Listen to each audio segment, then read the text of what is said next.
Assalamualaikum warahmatullahi wabarakatuh. Hello guys, ketemu lagi, balik lagi di video bareng Arinis. Nah, video kali ini kita mau ngomongin Tecno Camon 20 Premier. Ya, ini sedikit bocoran aja sebelum sampai akhir video. Doi itu punya desain futuristik berbahan ala-ala kulit gitu. Memorinya juga gede banget, dikasih 512 GB. Kameranya juga termasuk yang unik buat kelas mid-range. Secara nih ya, Doi itu dilengkapi dengan sensor swift OIS dan bisa juga foto dengan 108 megapiksel ultra wide. Ini termasuknya juga stabil sih buat rekaman videonya dengan sedikit catatan. Yaudah yuk langsung aja tonton videonya sampai akhir.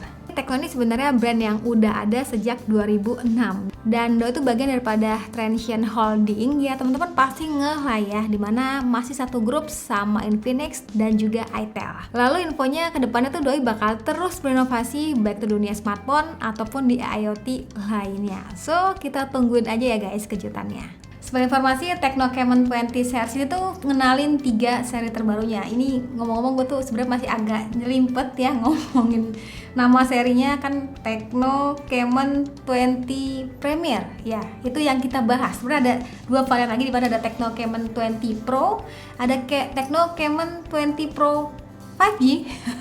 Dan satu lagi kita bahas ini seri tertingginya, Tecno Camon 20 Premier.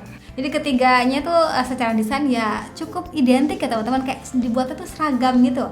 Di seri Premier itu benar-benar yang ngebedain ada di bagian kameranya dikasih frame ala-ala ceramic puzzle gitu ya teman-teman. Jadi Camon 20 Premier ini desainnya tuh gue akui fresh banget daripada smartphone lain yang gue temuin ya. Desain kayak gini sebenarnya ini anti mainstream banget ya, dan beraksen ala-ala puzzle gitu ya teman-teman, dan ini gue suka sih, kayak beda daripada smartphone lain kebanyakan. Yes. Terus dan pertanyaannya adalah gimana buat softcase-nya nih Kak? Nyarinya bagaimana dibentukan kameranya nih, kayak nggak biasa gitu ya. Jadi untungnya pada kotak pembelian itu udah dilengkapi dengan softcase-nya ya teman-teman. Dan ini terbilangnya casing yang cukup premium untuk kelas mid-range ya, dimana ya bahannya tebal gitu, dan juga dikasih bumper yang cukup tebal dan berwarna biru kayak gini. Nice pokoknya. Jadinya kalau dipakein casing ya bakal kayak gini teman-teman, walaupun dalam penggunaan jujur aja masih terasa licin ya boy ya, apa karena masih baru casingnya. Dan ngomong-ngomong, Doi itu punya body model flat frame design. Yes, jadi modelnya tuh flat gitu, dan sejatinya kalau tanpa menggunakan case cukup kaku ya di tangan gue, agak tajam sebenarnya finishingnya. Yang semoga sih kedepannya harapan gue bisa lebih dibuat lebih ergonomis lagi. Lanjut, bagian bawahnya ini ada speaker dan juga ada port pengecasan yang sudah USB-C tentunya, dan tiadanya port jack audio. Oh ya, untuk keamanan sendiri pakai fingerprint dalam layar yang terbilangnya udah gercep, walau memang posisinya tuh bagi gue sih agak ke bawah gitu ya. Tapi kalau untuk keakurasian dan kecepatannya terbilangnya gercep. Layar seluas 6,67 inch itu udah pakai punch hole dong tentunya ya, sudah kekinian, dan buat browsing, buat nonton itu enak banget ya, udah lega, dan gue sih berasanya so far nyaman ya nonton pada smartphone ini. Karena layar kan juga udah AMOLED juga, terus dikasih dual speaker juga nih teman-teman. Dan menariknya kalau kita nonton yang kayak suara jedak-jeduk gitu, berasa di bagian belakangnya sini tuh kayak getaran-getaran halus gitu. Jadinya tuh buat nonton kayak lebih seru aja teman-teman. Dan untuk kebutuhan scrollingnya juga rasanya ya udah smooth ya, karena udah dikasih refresh rate di 120 Hz. Kayak lebih ngacir gitu ya berasanya. Nah sekarang kita lanjut aja langsung ngomong ke bagian kameranya, karena memang salah satu senjata utamanya itu ada di kameranya. Pada saat kemarin gue datang di eventnya pun gue kayak langsung wah, itu beneran ya bisa kayak gitu ya kameranya.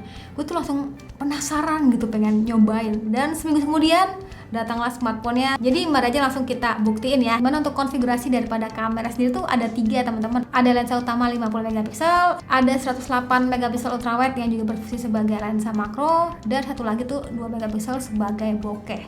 Kalau buat kamera depan sendiri dikasih 32 megapiksel. Nah sekarang kita cek dulu mode kameranya ada apa aja. Dari mulai adanya slow motion, ini gue lebih prefer di 240 fps aja cukup. Terus adanya mode portrait, ada super night, ada time lapse, termasuk ada juga dual video. Dan tentunya di sini kalau kita cek lebih detail gitu ya, Doi juga kayak ngasih berbagai filter khususnya buat para cewek nih pasti suka ya sama filter-filter AI beauty-nya kayak gini. Dan berikut buat hasil kameranya.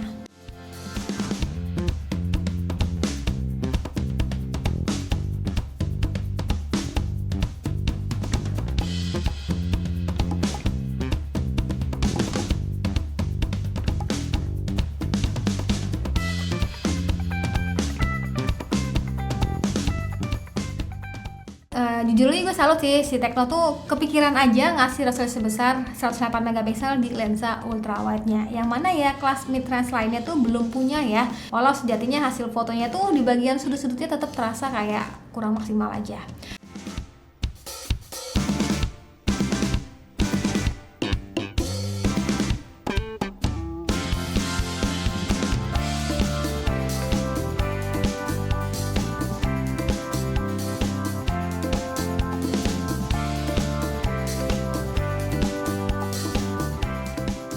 Buat rekaman video sendiri di kamera belakangnya tuh bisa hingga 4K ya, 30 fps, dan by the way settingan 4K ini juga bisa kita aktifin di lensa ultrawide-nya loh. Keren. Tapi ya gue nggak ngerti ya kenapa kayak settingan 4K ataupun 1080 fps tuh kayak nggak sesmooth pada saat kita nggak aktifin ultra steady-nya.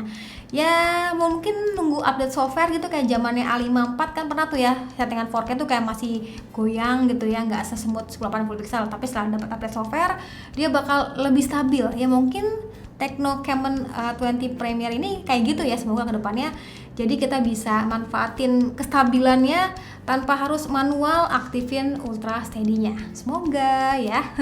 Jadi ya so far untuk saat ini paling aman kalau misalkan mau mengambil perekaman video yang lebih smooth, kita tuh mesti nerimo dengan settingan 1080 30 fps. Karena disitulah ultra steady-nya bakal aktif. 1080 30 fps tanpa aktifin ultra steady ya teman-teman. Harusnya kan karena dia udah ada OAS-nya, harusnya udah stabil gitu ya, tanpa harus kita pencet dulu aktifin ultra steady-nya gitu. Jadi ya semoga aja ke depan dapat update software ya. Berikut juga untuk tampilan di layar nih, kita nggak ada kayak slider gitu ataupun untuk zoom itu nggak ada, jadi benar-benar kayak harus lu cubit ya bahasanya untuk ngezoomnya kayak gini nih. Set. Nah, jadi nggak ada slidernya gitu teman-teman. 6 kali 10 kali ngementek ya by the way.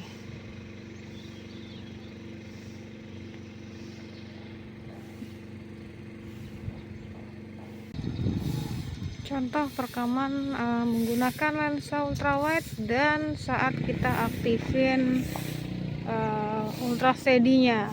Jadi memang secara di video mah lebih stabil ya teman-teman. Jadi pastiin kalian tuh tap si ultra steady-nya gitu ya. Jadi nggak by default gitu loh. Enak, lebih lega dan lebih stabil. Wah. Oke sih.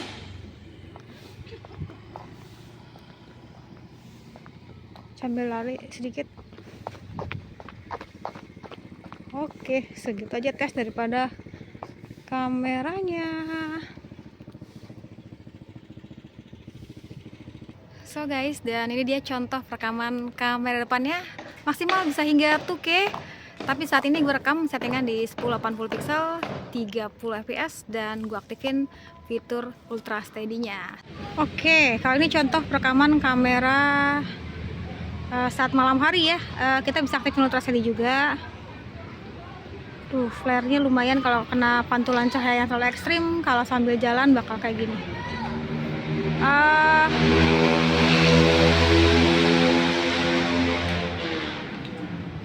Oke, segitu aja tes daripada kamera belakangnya di kondisi malam hari. Kita balik. Dan selain buat rekaman videonya tadi, bisa lah ya besok-besok saat merekam video itu tetap dikasih tombol zoom atau minimal kayak ada slider gitulah ya, biar kita bisa zoom dengan mudah gitu. Lanjut, si Camon 20 Premier ini dia tuh pakai HiOS versi 13 berbasis Android 13, dan infonya tuh bakal dapat update ke Android 14. Terus buat RAM yang dibawanya tuh RAM 8GB dan juga punya memori internal memory, maksudnya ya itu lega banget hingga 512GB. Ini mah kebangetan ya buat ukuran kelas mid-range. Secara ya kita bisa naruh berbagai file, download aplikasi, ataupun kayak cuma download foto-foto di grup WhatsApp, nggak masalah. Gede banget, terlaluan ini untuk bagian memorinya. Dan buat CPU sendiri dipakai menggunakan Dimensity 8050 dengan 6 nanometer. Ya skor tuh mencapai di angka sekitar 500 sampai 600-an gitulah. Dan kemarin juga nyobain main PUBG, rasanya so lancar ya. Walau gue ngerasanya pada saat kita main terlalu lama gitu ya, kayak performa itu nggak se-ideal pada saat kita mainin di awal. Terus buat baterai sendiri bawahnya tuh 5000 mAh dan dikasih pengecasan yang juga gercep di 44 watt. Oke, itu tadi cerita singkat gue ataupun kesan pertama gue sama Tecno Camon 20 Premier 5G ini. Ini sih gue ngelihatnya kayak ajang pembuktian gitu teman-teman, kalau Tecno bisa loh ngasih smartphone di range harga 5 jutaan ya, yang bisa bersaing juga di kelas mid range. Fitur-fiturnya ya termasuknya yang unik ya, khususnya buat kameranya. Terus secara desain build quality-nya juga udah bagus ya, paling di kenyamanan UI-nya aja sih yang tadi sempat gue info di video. Semoga yang kayak gitu-gitu bisa diperbaiki buat next ke depannya. Pasti bisa lah.